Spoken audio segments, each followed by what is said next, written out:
sejam bem-vindos. Nós seguimos aqui no nosso primeiro ciclo de formação para associados e associadas da AB, JB.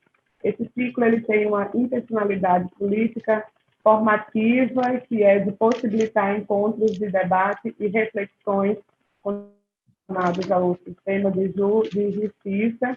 Isso está sendo realizado neste ano, nessa modalidade virtual. Nesse primeiro ciclo, nós temos como um roteiro de encontros formativos 7 encontros. Estamos aqui hoje para o nosso 4º encontro, né, que tem como tema as visões sobre o papel do controle social pelo direito na contemporaneidade, judicialização e luta política.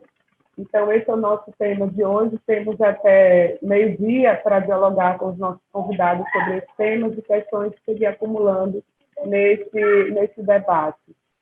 Para os queridos e queridas que nos acompanham, qualquer dúvida podem colocar aqui no chat, tanto para nós como para os nossos convidados. Sem demais delongas, eu passo a palavra para a companheira Lu, seja bem-vinda, vai fazer a sua exposição inicial. Você tem 30 a 40 minutos, na sequência passamos para o Felipe.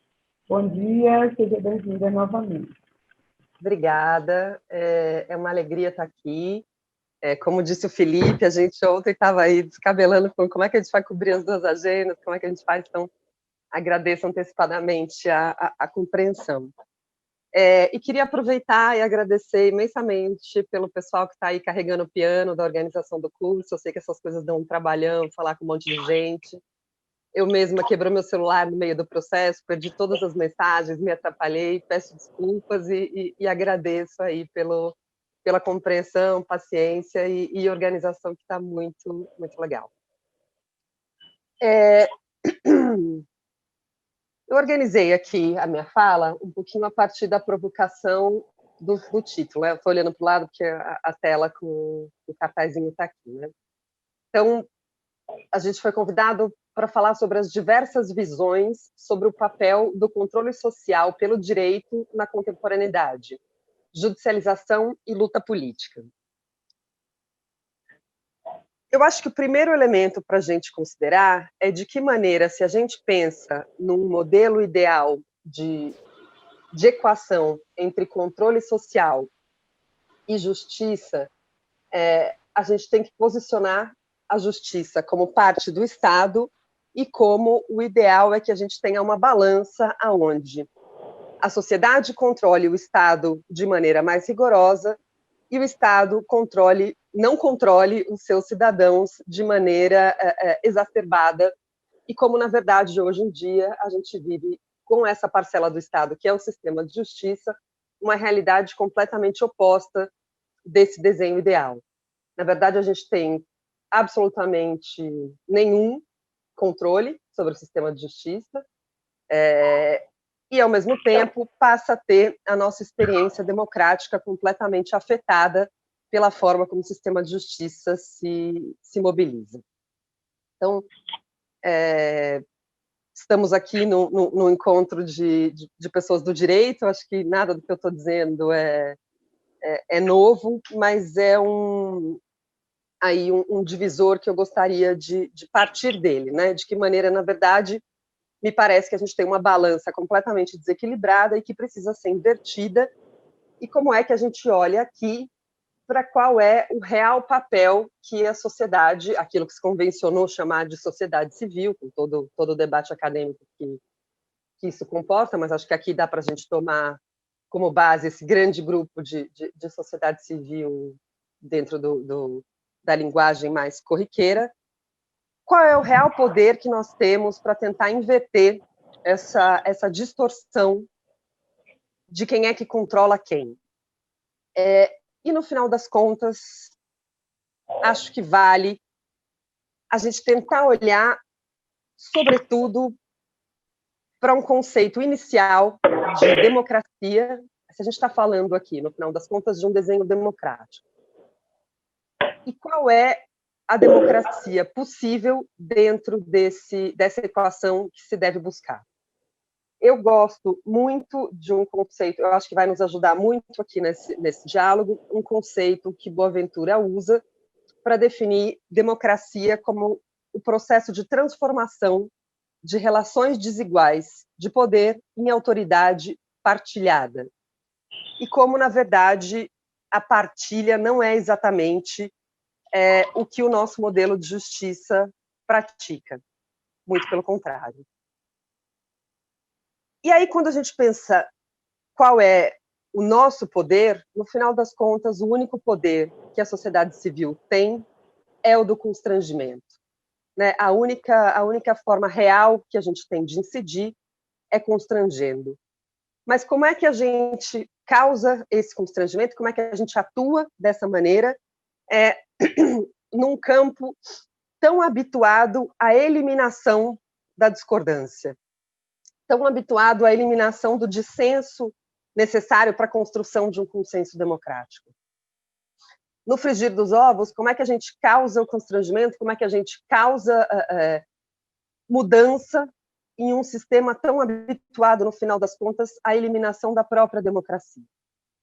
E aqui eu falo de carreiras jurídicas que condenam os seus próprios membros ao ostracismo. Eu acho muito relevante a gente lembrar que essa semana tem um caso muito importante no CNJ, que é o caso do juiz Roberto Corcioli, aqui de São Paulo, eu não sei se todo mundo conhece, o caso dele está no CNJ, que é um juiz que está sendo acusado por promover demais a liberdade, né? Ele tem uma posição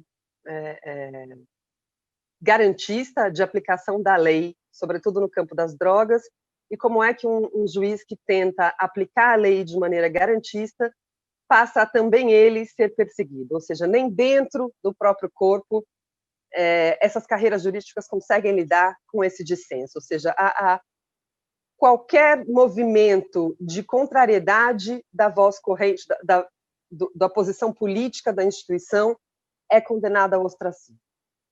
Não bastasse isso, é um campo que persegue quem lhe questiona, ou seja, eles condenam os seus próprios membros ao ostracismo quando há questionamento, eles perseguem aqueles que lhes questionam, e aqui vou usar um exemplo pessoal, mas são vários, né?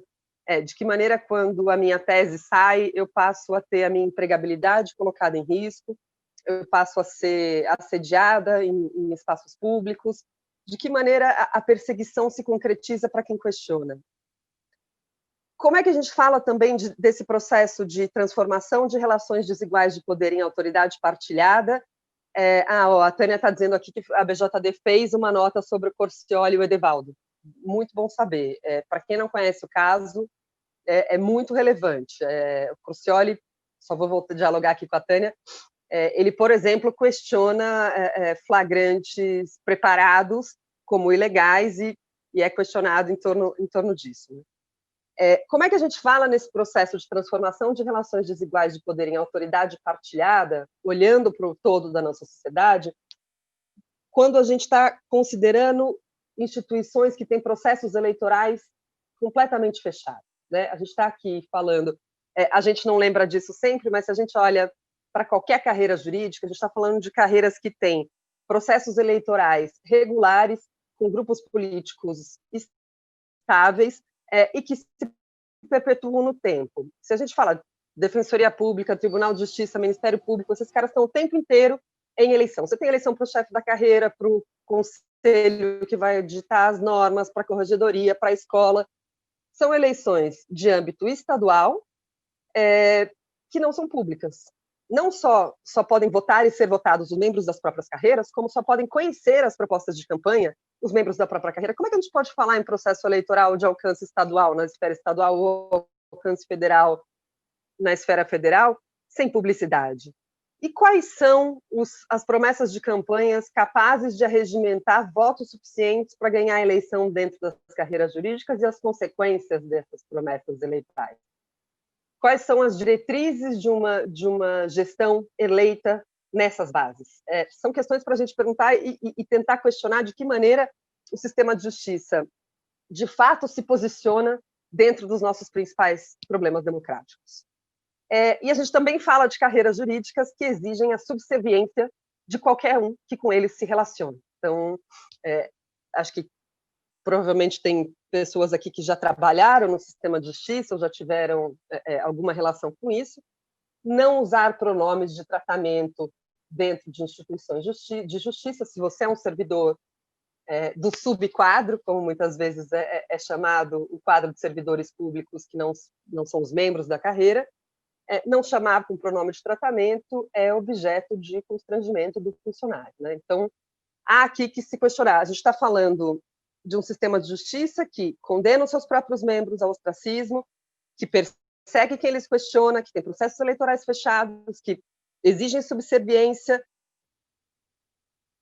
Quanto custa para alguém que quer se posicionar contrariamente à voz corrente dessas pessoas que só têm a voz no lugar do mando? Como é que a gente, de fato, promove o constrangimento quando a gente está aqui questionando aqueles que têm o poder de processar criminalmente, de julgar alguém? Como é que a gente promove esse equilíbrio? E cabe a nós seguir acreditando nesse modelo de justiça? Me parece que fazemos isso muito mais por exaustão, por falta de horizonte, do que, de fato, por continuar acreditando nesse processo. E aí pergunto se é possível a gente pensar em integridade dos sistemas judiciais a partir dos ideais que a gente acalentou quando a gente acreditou nas auspiciosas promessas da Constituição de 88. Me parece quase ingênuo a gente projetar no sistema de justiça a concretização dos ideais que a gente acalentou. E me parece que o desafio também é a gente pensar em como é que a gente se coloca diante dessa realidade que não é uma realidade só brasileira, é uma realidade global. Ao redor do mundo inteiro, nós temos fabulosas constituições e sistemas judiciais fortíssimos, capazes de implementar o que eles bem entenderem. Mas a conjugação desses dois elementos invariavelmente está empregando mais desigualdade e, quando a gente olha para o sistema de justiça criminal, a barbárie. Me parece fundamental que a gente passe a deslocar o sistema de justiça. Quando a gente olha para o sistema de justiça, sobretudo nós que nos colocamos muitas vezes como militantes de direitos humanos, a gente localiza o sistema de justiça como parte da solução dos nossos principais problemas democráticos. E me parece que é necessário que a gente faça um deslocamento dessa visão para colocar o sistema de justiça como parte dos principais pilares dos problemas democráticos que a gente enfrenta. O sistema de justiça tem sido o fiador da desigualdade e da barbárie, e há que se encontrar caminhos, a despeito de todo o seu poder e de toda a sua forma opressora de atuação, de constranger, de desnaturalizar essa forma de existir do sistema de justiça. E aí a gente está falando desde coisas simples, né? Eu sou do interior. É impressionante como no interior o operador do direito ele é a autoridade do lugar. Então, seja o juiz, o promotor, o defensor, o delegado, ele é a grande autoridade. Como é que se destitui de todo esse imaginário e desse poder um elemento que, na prática, ao redor do mundo inteiro, tem sido, na verdade, uma pedra no caminho do nosso avanço democrático. E há que se colocar também quais são os mecanismos que garantem que a gente não tenha a menor chance de disputar essas instituições. E aí que entra um pouquinho o trabalho que eu tenho feito no Justa, que é a plataforma justa.org.br. O Felipe está com a gente nesse projeto, como nosso conselheiro, por assim dizer, aonde a gente analisa a gestão do sistema de justiça também pelo viés orçamentário. É muito importante que a gente compreenda o que significa nossos juízes, promotores e também os defensores públicos integrarem o 0,08% mais rico do nosso país, pagos com dinheiro público. É importante que a gente entenda que, para que essa equação feche, a gente precisa considerar quais são as forças políticas e os mecanismos de viabilização dessa riqueza com o dinheiro público. Os altos salários das carreiras jurídicas, eles, na verdade, se constituem como uma avenida para a cooptação dessas instituições na disputa orçamentária.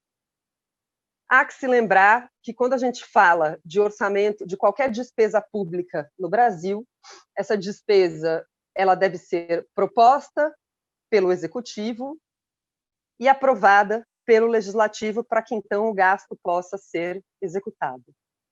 O que é que a gente verifica na prática país afora? Todo ano, quando as Assembleias Legislativas constroem a lei orçamentária anual, elas inserem na lei orçamentária um dispositivo que contraria a Constituição e permite que o Executivo distribua sozinho um percentual do orçamento como crédito adicional às suplementações orçamentárias. O que isso quer dizer na prática? Uma das principais, quando a gente está falando em âmbito estadual, uma das principais atribuições das Assembleias Legislativas é discutir o orçamento público. Todo ano, a Assembleia insere na lei orçamentária um artigo, uma seção que transfere para o governador a sua capacidade de protagonizar o debate orçamentário quando a gente fala da distribuição dessa suplementação. E é muito importante que a gente entenda a magnitude disso. No caso do Estado de São Paulo, a gente está falando de 17% do orçamento. São 41 bilhões de reais. No caso do Estado da Bahia, Felipe está aqui, vou usar esse caso também, a gente está falando de 30% do orçamento do Estado da Bahia.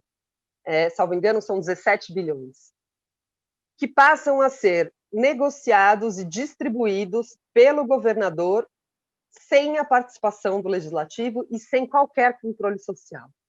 A gente está falando da distribuição de recursos a portas fechadas entre os governos estaduais e as carreiras jurídicas, que terão ali, lembrando, muitas vezes, os seus processos eleitorais disputados internamente, construindo as suas pautas políticas a partir de eleições que não são públicas e que geram determinados tipos de compromisso. Me parece tranquilo a gente apontar que, muitas vezes, as promessas de campanha capazes de arregimentar votos suficientes para ganhar eleições nessas carreiras implicam novos gastos, implicam a busca por mais recursos. E grande parte desses recursos será discutida a portas fechadas com o governo, sem que se possa conhecer qual é o tipo de argumentação que se leva à mesa em momentos como esse. Vou dar um exemplo, a gente está falando, no caso do Estado de São Paulo, em mais de R$1 bilhão distribuídos para o Tribunal de Justiça a portas fechadas, só em 2019. Se a gente junta Ministério Público e Defensoria Pública, a gente está falando em mais de R$1,5 bilhão. Então, é importantíssimo que a gente compreenda que o debate orçamentário das carreiras jurídicas não diz respeito só a quanto elas custam, diz respeito também ao mecanismo viabilizador desse fluxo de recursos e quanto o alijamento da sociedade nesse processo reflete na inviabilidade da concretização de qualquer direito. E aí, eu sei que são muitos elementos, mas vou trazer aqui, de outro lado, o poder. Alguém abriu o microfone. De outro lado, há um outro instrumento jurídico muito pouco conhecido e que precisa ser trazido para os nossos debates, que é a suspensão de segurança. A gente sai da faculdade de Direito sem nunca ter ouvido falar desse trem. A suspensão de segurança é o poder, é um mecanismo que diz respeito ao poder que o presidente do tribunal tem de suspender efeitos de decisões judiciais de primeira instância que contrariem o poder público. Ou seja, um ator público, como o governador, que é esse mesmo sujeito que está distribuindo recursos a portas fechadas para o tribunal, na ordem de R$1 bilhão, quando a gente olha São Paulo, mas no site do Justa a gente já tem esses dados para Bahia, Ceará e Paraná também, e a realidade é muito parecida em todos esses estados. A gente está falando que esse mesmo sujeito que distribui recursos a portas fechadas para a presidência do tribunal também pode pedir à presidência do tribunal que suspenda efeitos de decisão judiciais, que lhe contrarie sem o rito de um recurso com uma decisão colegiada. E aí a gente vai analisar no Justa como é que a presidência dos tribunais de justiça se comportam diante de pedidos apresentados pelos governos do Estado. E é um escândalo a gente observar que quando a gente está falando de sistema prisional, por exemplo, quando a gente está falando do caso do Estado de São Paulo, em 100% dos casos, se o governo pede, o presidente do tribunal suspende os efeitos dessas decisões. E vamos considerar, se a gente, quem trabalha no direito e com questões sociais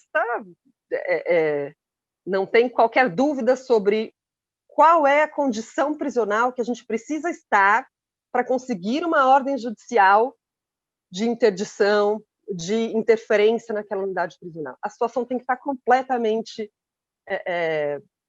fora de qualquer possibilidade para que isso se viabilize. Ou seja, mesmo nessa situação completamente limite, ainda existe esse mecanismo para que o governo peça e o presidente do tribunal suspenda essas decisões.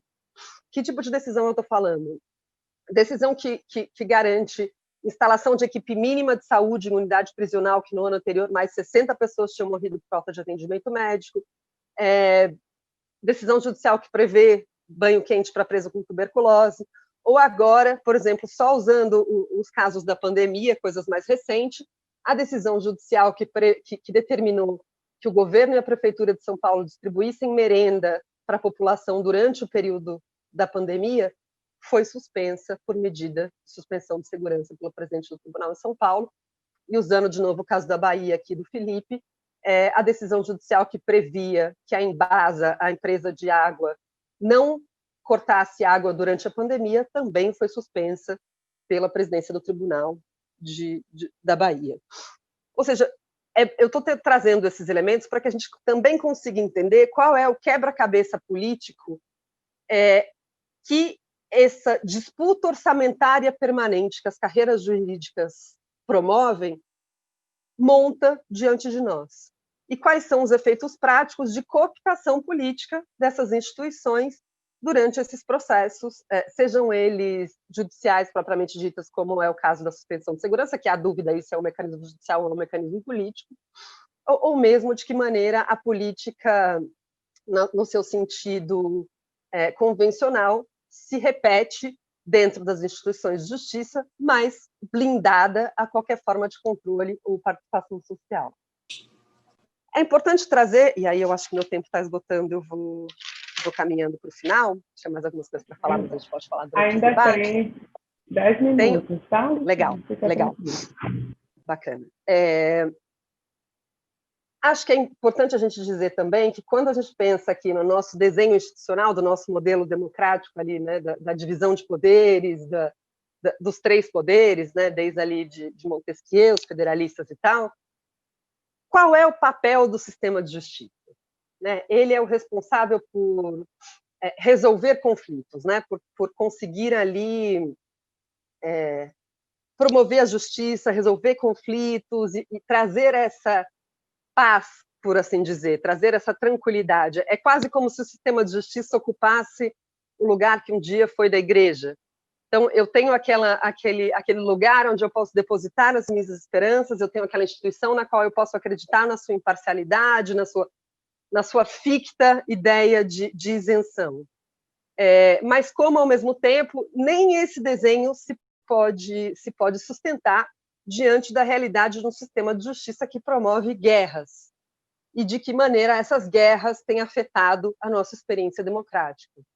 E o Felipe falou da nossa reunião da Plataforma Brasileira de Política de Drogas daqui a pouco, e que a gente pense de que maneira a guerra às drogas, patrocinada pelo sistema de justiça, afeta a nossa experiência democrática. E que a gente não fique na guerra às drogas, de que maneira a nossa experiência democrática foi afetada pela guerra à corrupção. E de que maneira, com qual legitimidade esse sistema de justiça promove essas guerras e afeta a nossa vida de maneira tão determinante. E eu vou usar aqui o exemplo das drogas para lembrar que no mesmo ano que a nova lei de drogas entrou em vigor, a lei Maria da Penha também entrou em vigor. Qual é a diferença que isso foi 2006. Qual é a diferença que a gente tem nesses quase 15 anos de existência dessas duas legislações? de que maneira o sistema de justiça opera a sua persecução penal diante de duas inovações jurídicas? Aonde é que está o interesse público na eleição dessas prioridades e sustentado por eleições nas quais a gente não pode tomar parte?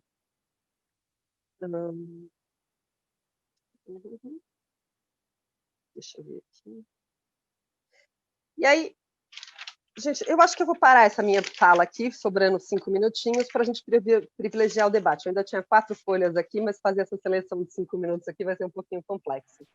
Eu acho que essas são as provocações iniciais que eu tinha para trazer. Acho que agora a gente ouve o Felipe e volta para o debate. É isso? Tudo bem. E, Luciana, tudo bem. Legal.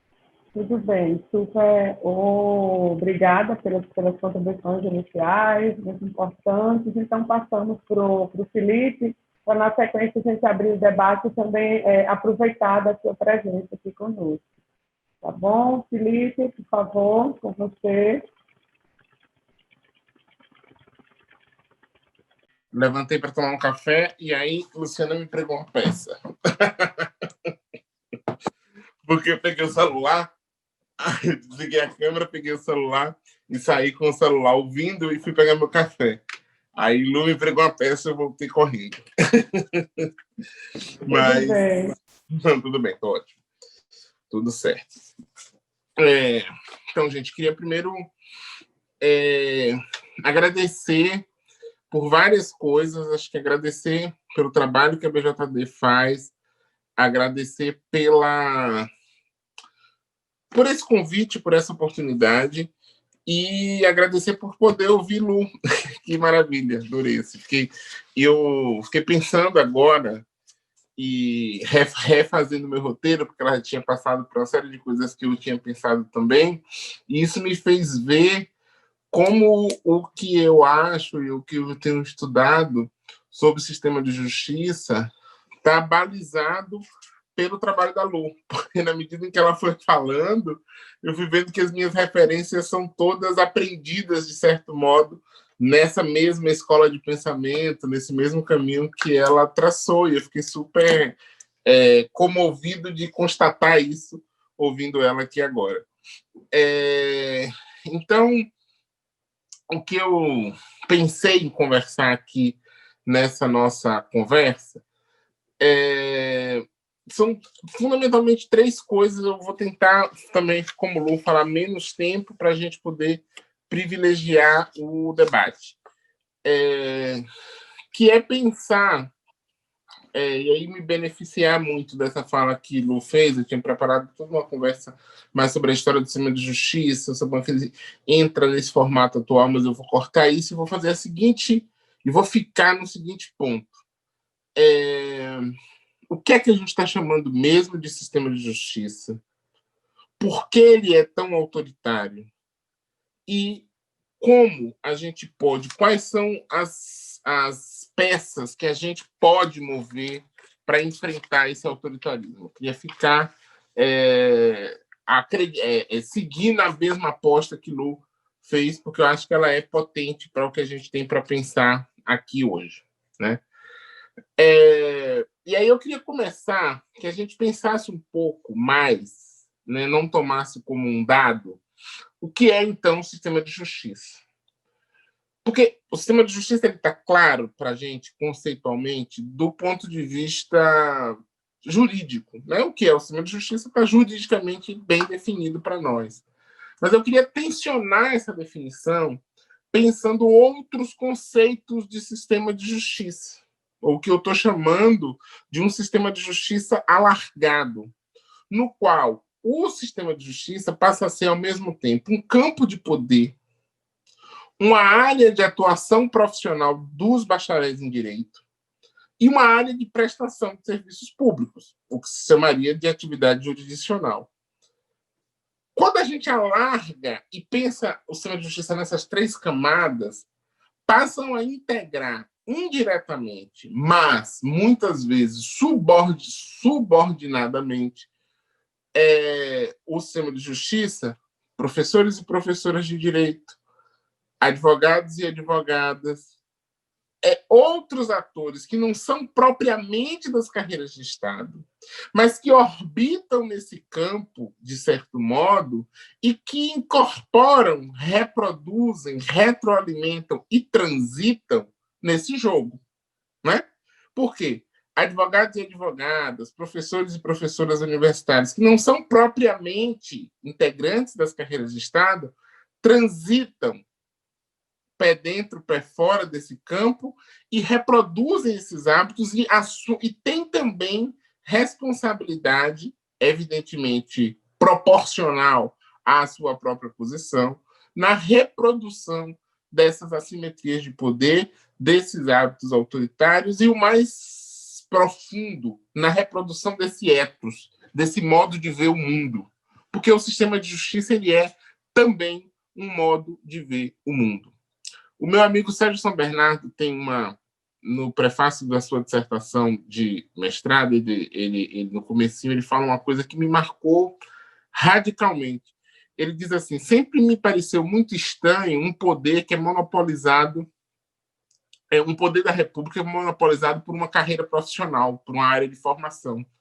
Isso é muito estranho do ponto de vista democrático, de partida, né? Você ter um campo inteiro, um poder da República, que é o poder judiciário, que, por definição, que conceitualmente é monopolizado por uma área de formação profissional. Ser bacharel em direito é estar vocacionado quase que exclusivamente, organicamente, a monopolizar um poder da República. Conceitualmente, isso é antirrepublicano e antidemocrático, né? Então, isso, eu acho, essa expressão de Sérgio me toma, porque ela mexe comigo do ponto de vista da construção das nossas expectativas do que é fazer direito. Isso também me parece uma questão importante. Ao fazer direito, e isso não é novo no mundo e não é novo no Brasil, mas é muito profundo como isso se manifesta no Brasil, as pessoas não estão escolhendo uma carreira ou uma atividade profissional, muitas vezes. Elas estão escolhendo um tipo de emprego, ou um tipo de forma de vinculação com o Estado, ou um tipo de pretensão salarial.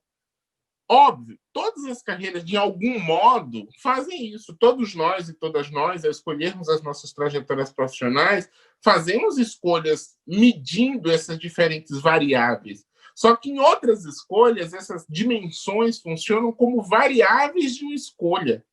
No direito, de certo modo, isso se fixa como o estabelecimento de uma trajetória, que é uma única trajetória, muitas vezes, que se transforma possível e que, muitas vezes, é pré-definida geracionalmente. O filho do juiz, que vira juiz, que cria o filho para ser juiz e que transmite, né, hereditariamente esses sentidos todos dentro do campo profissional. Esses, eu acho que são outros elementos que se agregam a esses todos estruturais que Lou coloca e que aprofundam, a meu ver, a crítica necessária a como o sistema de justiça se conforma e, a mais do que isso, sobre como o próprio direito se conforma como instrumento de validação de poder e de privilégios. Então, se o sistema de justiça é, ao mesmo tempo, um campo de poder, uma área de atuação profissional e uma área de prestação de serviços públicos, se ele é essas três coisas ao mesmo tempo, então ele é também, ao mesmo tempo, outras três. Isso tem pelo menos três grandes desdobramentos. Ele é um sistema de conformação do poder e, como tal, ele é um servil ao poder. 2, ele é um campo de formação das elites, porque o direito, o sistema de justiça, ele acumula essa outra função. Ele não é só um campo de poder para governar. Ele é um campo de poder para formar os que governarão. Não por acaso há tantos bacharéis em direito na arena política partidária, há tantos trânsitos de gente que entra e sai desse campo o tempo todo. E 3, e às vezes entra na política sem precisar sair da justiça, porque usa da justiça para fazer política. Política partidária, estou falando. Porque política, para mim, é a matéria-prima do poder. Todo mundo está fazendo política. A questão é só a forma que cada um vai fazer dentro da sua possibilidade de atribuição institucional. E terceiro, como as instituições outras todas no Brasil, o sistema de justiça ele é estruturalmente autoritário. Isso eu acho que é importante a gente fixar. E ele é autoritário por quê? Né? Eu queria me fixar nessa questão e aprofundar um pouco ela com vocês. Por que eu estou afirmando que o sistema de justiça é estruturalmente autoritário entre nós? Veja, tem um motivo estrutural, a meu ver, e um motivo conjuntural. O motivo estrutural é o que Luciana aponta em relação a vários sistemas de justiça global, né? Que são os problemas da distribuição do poder nas nossas sociedades, em especial nas sociedades que viveram a experiência da colonização. Em especial nessas sociedades, mas não só nelas, isso é um problema global. Nós temos um problema, que é um problema do capitalismo, no limite, de como a gente distribui o poder e como as instituições funcionam como instâncias de mediação do poder, de oferecimento de serviços, de governo das cidades, vamos chamar assim. Mas, aqui, entre nós, se adiciona o que eu estou chamando de um fator conjuntural para esse nosso autoritarismo, que é a forma própria que o Brasil sintetizou sua experiência histórica numa narrativa de prática violenta versus um discurso de não violência. Essa peculiaridade brasileira aprofunda o autoritarismo do sistema de justiça por pelo menos 4 grandes motivos que eu queria listar aqui rapidinho com vocês, sem aprofundar, para a gente aprofundar no debate. Primeiro, o sistema de justiça é autoritário porque ele é excludente. Excludente, numa primeira observação, porque ele é branco, porque nas cortes superiores ele é todo formado pelo centro-sul do país, porque ele é masculino, ok. Mas isso é só uma primeira camada dessa exclusão. Há outras, muito mais profundas e muito mais graves, que são as camadas de como o sistema de justiça ele é excludente no sentido radical, de que ele exclui outras presenças cognitivas na sua experiência. Então, dizer que o sistema de justiça ele é excludente porque ele não tem negro, porque ele não tem mulheres, porque ele não tem nordestinos nas cortes superiores, é só a ponta do iceberg de como é profunda essa dimensão da exclusão. Porque aí entra o que eu considero uma segunda característica de que o sistema de justiça ele é monolítico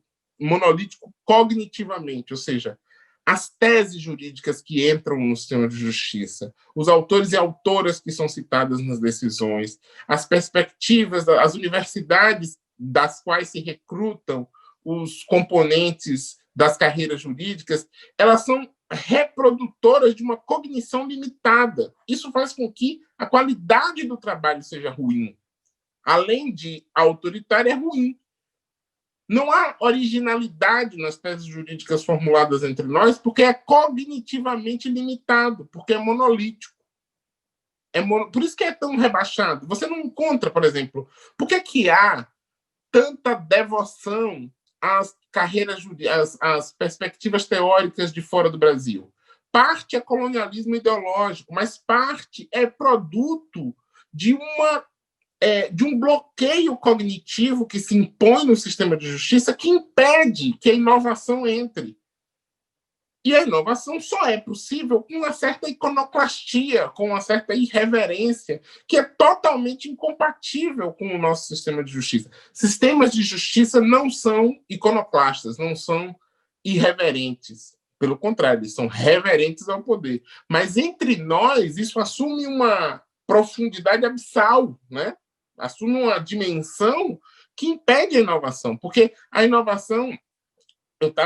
Eu tenho estudado um pouco mais os sistemas de justiça, alguns sistemas de justiça africanos, em especial os de língua portuguesa, que também são muito formais, assim como os nossos, que também reproduzem essa experiência da colonização nesse sentido. Todavia, a experiência cultural africana obriga os magistrados e magistradas a terem menos distanciamento cultural dos jurisdicionados, vamos usar essa expressão ruim.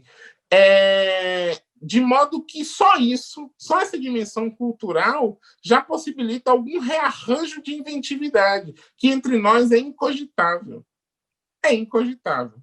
Eu nem estou falando aqui da incorporação de outras epistemologias, do aprendizado com as justiças comunitárias, eu nem estou falando de algo tão profundo, estou falando do simples, assim. Vou falar de uma forma bem trivial, banal, do juiz aprender com o advogado. E veja que eu estou falando as duas palavras no masculino, porque sequer no feminino elas serão cogitadas. Nem isso, que é o elementar de um sistema de justiça democrático, é isso, né? A defesa e a acusação, ou as duas partes de um litígio, constituírem um aprendizado recíproco. Sequer essa dimensão é cogitada no nosso sistema, porque ele é cognitivamente limitado, e por isso ele é violento. Ele cala e ele interdita. E aí ele faz isso baseado numa falsa premissa que me parece ser a corrosão das possibilidades de a gente enfrentar a desigualdade no Brasil, que é a falsa premissa do mérito.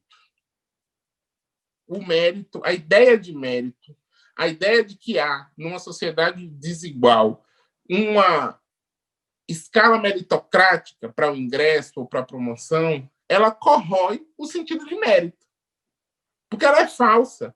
Porque o mérito, como uma alegação meramente retórica, ele é um caminho útil para a manutenção dos privilégios e para o aprofundamento das desigualdades. Então, enquanto a gente continua falando de mérito no sistema de justiça, a gente vai aprofundar desigualdades e a gente vai corroer mais a narrativa democrática. Isso eu acho, uma questão central para a manutenção das desigualdades no sistema de justiça. Não há mérito, mas não é que não há. Não há mérito algum dentro desse modelo. O que há é apenas e tão somente transmissão de privilégios. E a exceção serve para confirmar a regra. É óbvio que a gente vai listar 10 casos valorosíssimos de pessoas que fizeram uma trajetória preenchida de esforços para ocupar um determinado espaço. Mas essa exceção é para confirmar a regra, porque aquela demanda de esforços ela é parte da comprovação de que não há mérito nesse sistema. Agora, vejam, como é que esse sistema, que esse modelo consegue se manter no poder com tantas antinomias, com tantas limitações? Acho que 2 dispositivos ideológicos facilitam isso, e que são muito característicos da sociedade brasileira. O discurso ideológico de que, no Brasil, isso é característico da sociedade brasileira, nos variados campos da vida social, a ideia de ser violento e afirmar-se não violento é genético, mas não genético no sentido biológico, é constitutivo, é orgânico, essa é a palavra correta. É orgânico da nossa experiência social. Da esquerda à direita, dos progressistas aos conservadores, o Brasil sempre se seduziu pela ideia de um país não violento. Essa é uma quimera que como é que diz, que flertou com todos os campos do espectro político e ideológico brasileiro. O Brasil sempre teve uma ambição de distinguir-se e de definir-se como nação a partir de um mito de não violência. E esses mitos variam, né?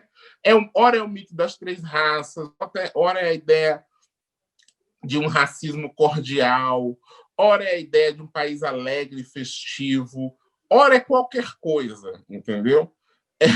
Uma hora é uma explicação do trabalho, da transição da escravidão indígena para a escravidão negra, porque os negros, os índios brasileiros não se adaptavam àquela forma brutal de trabalho, porque eles não tinham aptidão àquela forma de exploração física. Ou seja, a gente vai produzindo,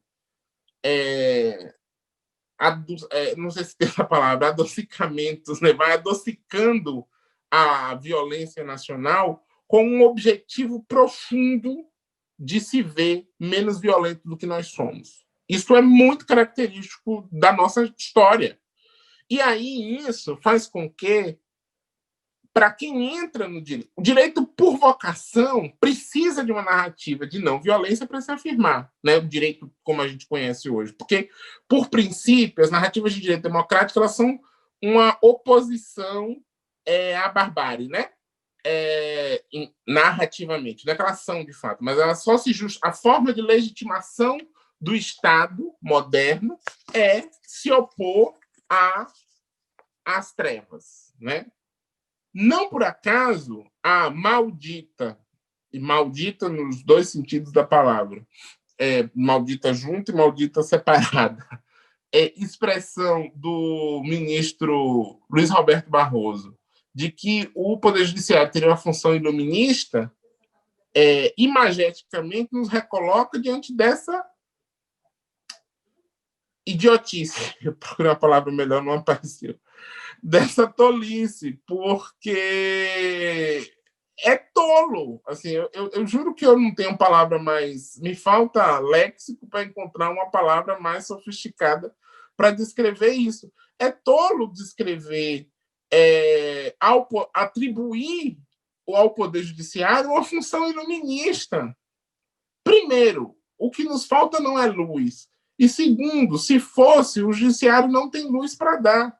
Se fosse uma oposição luz e trevas, o Judiciário exporta trevas e não luz. E eu não acho que é uma oposição luz e trevas, porque acho démodé essa imagem.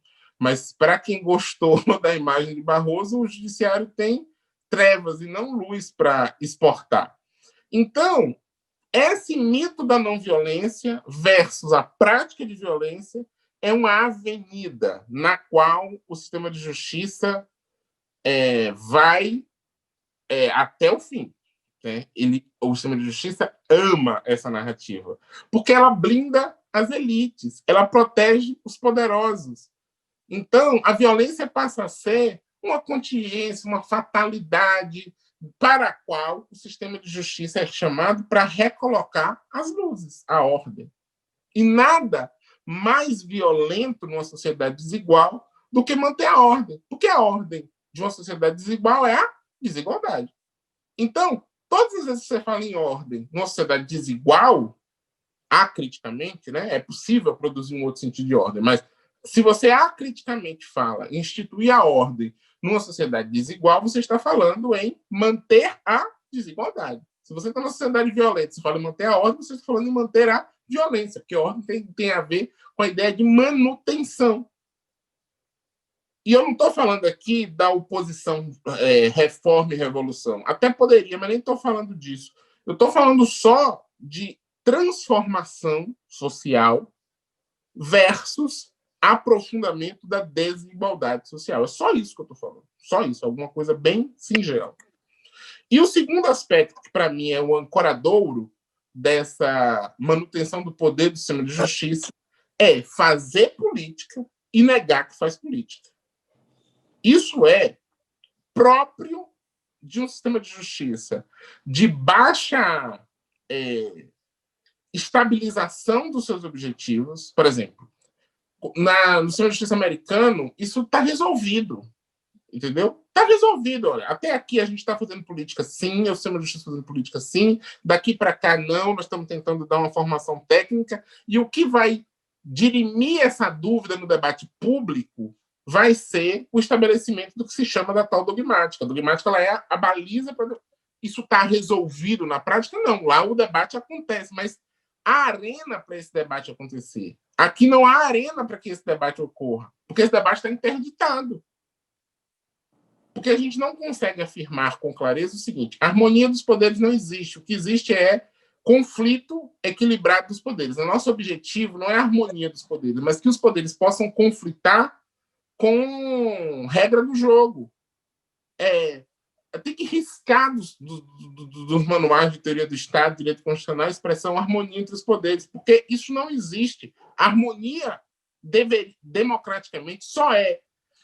A ideia de separação dos poderes só é democrática, vou falar de outro modo, se houver conflito entre os poderes. O conflito entre os poderes não é uma anomalia do sistema, ele é uma condição necessária para o sistema. Agora, ele pode ocorrer assimetricamente, aí ele vira autoritarismo e invasão entre os poderes, ou ele pode ocorrer democraticamente, com forte controle social e dentro das regras do jogo. Mas se houver harmonia, não há democracia. Minha fase é essa. Se houver harmonia entre os poderes, não há democracia. Há compadrio, que é o que a gente tem hoje. Mas democracia e harmonia entre os poderes, harmonia democrática entre os poderes é conflito fiscalizado pela sociedade. É isso o desafio. Só que isso, a não definição e o não reconhecimento da atuação política necessária, legítima do sistema de justiça, cria uma cortina de fumaça, e aí o que poderia ser parte do confronto público fica sendo escuso, imoral. Por quê? É irrazoável que a sociedade, que os membros do Poder Judiciário participem do debate público sobre o financiamento do Poder Judiciário? Não. Mas se isso acontece no espaço público, às luzes da sociedade, isso aprimora a democracia. Se isso acontece por detrás dos corredores na sombra, isso corrói a democracia. Então, afirmar que os atores do sistema de justiça fazem política não a pequena democracia, engrandece a democracia, desde que eles o façam sob as regras democráticas e submetendo-se ao escrutínio público. Só que aí, um parêntese para eu finalizar, parte grande da responsabilidade sobre isso está no campo da esquerda, que fez afirmações tolas como decisão judicial não se discute, essas bobagens. Decisão judicial se discute, porque na arena democrática a gente discute, a gente cumpre e discute. E a gente descumpre para discutir. Porque então a gente vai dizer que é democrático cercear a pessoa da possibilidade de descumprir uma decisão judicial. Descumprir a decisão judicial está dentro da arena democrática. Está dentro do jogo democrático. Isso não é moderno, isso é pré-moderno. É o direito de resistir, direito natural. Se isso não está no jogo, e isso é que eu falo que é a baixa qualidade do regime jurídico. Porque como a gente tem pouca formulação teórica, aí se você vai falar isso num debate, sei lá, com o ministro Supremo, né? Rapidamente ele te etiqueta, fala assim, esse aí é comunista. Eu falo, não tem nada a ver com socialismo isso, bobo. Isso aí é direito natural, isso é pré-moderno, não tem nada a ver com o negócio de modernidade, não tem nada a ver, está com o código errado, está com o sistema de referência errado na cabeça, é outro GPS aí. O mapa do GPS está errado, é outra coisa. Então, isso é fundamental para a gente equacionar. O que eu quero dizer é que o que nós oferecemos é uma agenda para melhorar o direito, né? Que ele é ruim aqui entre nós. Mas, enfim, acabei falando muito. Eu vou pular aqui um monte de coisa e vou, então, para tentar... não, vou falar de uma outra consequência que eu acho grave, que é o que eu devia ter falado o tempo todo, que é o meu tema de estudo, que é a polícia. Sabe qual é um dos graves problemas dessa história? É que a gente comete injustiças graves, e eu acho que o Lu tocou nisso e fiquei feliz de ouvir ela falar isso, com os outros atores do sistema. Olhemos o caso da violência policial, por exemplo. É muito fácil a gente olhar para os casos de violência policial e dizer esses bárbaros, esses monstros, esses trogloditas, desses policiais, eles têm que morrer porque eles são genocidas, etc, etc, etc. É muito fácil fazer isso. Sabe por quê? Porque a polícia, não me importa o percentual aqui, a imagem da polícia é a imagem de um homem negro. A imagem do policial na rua é a imagem de um homem negro. Então, nada mais escravocrata, numa sociedade escravocrata como a nossa, do que chamar um homem negro de monstro. E mandar um homem negro calar a boca. Mandar um homem negro calar a boca é a coisa mais reiterada das nossas relações sociais. Então, o militante de direitos humanos que corajosamente põe o dedo na cara de um policial negro na Paulista para defender a si e aos seus companheiros legitimamente, está fazendo nada do ponto de vista das imagens que o racismo, com as quais o racismo dialoga. E eu estou dizendo que eu poria também, porque cada um está fazendo a luta política legítima para defender a sua própria integridade, como eu acabei de falar. No entanto, a gente não tem a mesma verve para denunciar o juiz, o promotor, o delegado de polícia, que corrobora esse modelo. E eu não estou falando corroborar porque ele não prende o policial. Porque olha como é absurdo o que a gente faz. Qual é a grande demanda nossa, estou me pondo nessa crítica, dos direitos humanos nos últimos 20 anos em relação à atividade policial? Controle da atividade policial. Ou seja, a coisa mais moderna que a gente encontrou para pedir a justiça é que ela venha civilizar esses bárbaros, civilizar os policiais bárbaros. Como se não fosse. Ou seja, a coisa, quer dizer que a coisa mais. O problema do Ministério Público é que ele não manda prender os policiais. Essa não pode ser uma resposta razoável. Essa não pode ser uma resposta razoável. Porque se essa for uma resposta razoável, a gente está dizendo que o problema, ou a participação do Poder Judiciário e do Ministério Público no sistema de justiça, na violência policial, é a omissão. Não é verdade. O problema é a ação. O problema não é que eles são omissos. O problema não é que eles são omissos em relação ao que a polícia faz. Não acho que é isso. O problema fundamental é que o modelo que o sistema de justiça criminal, o sistema de justiça cria, institui a violência policial. Então, o problema do Ministério Público e do Poder Judiciário é instituidor e não de contenção. Agora, e aí, dito isso, o que é que eu acho... Por que é que eu acho isso muito grave? E aí eu falar de um último exemplo para minha conclusão. Nos causou, a muitos de nós, muita indignação legítima. No meu caso, eu sou parte dela, a participação dos policiais como candidatos nessas eleições, né? Em partidos de direita e de esquerda. E eu acho que tem que ter mesmo, porque eu acho que isso não está acumulando para a vida democrática. No entanto, o trânsito dos atores do sistema de justiça para a política partidária é mais antigo e não nos causa a mesma estupefação.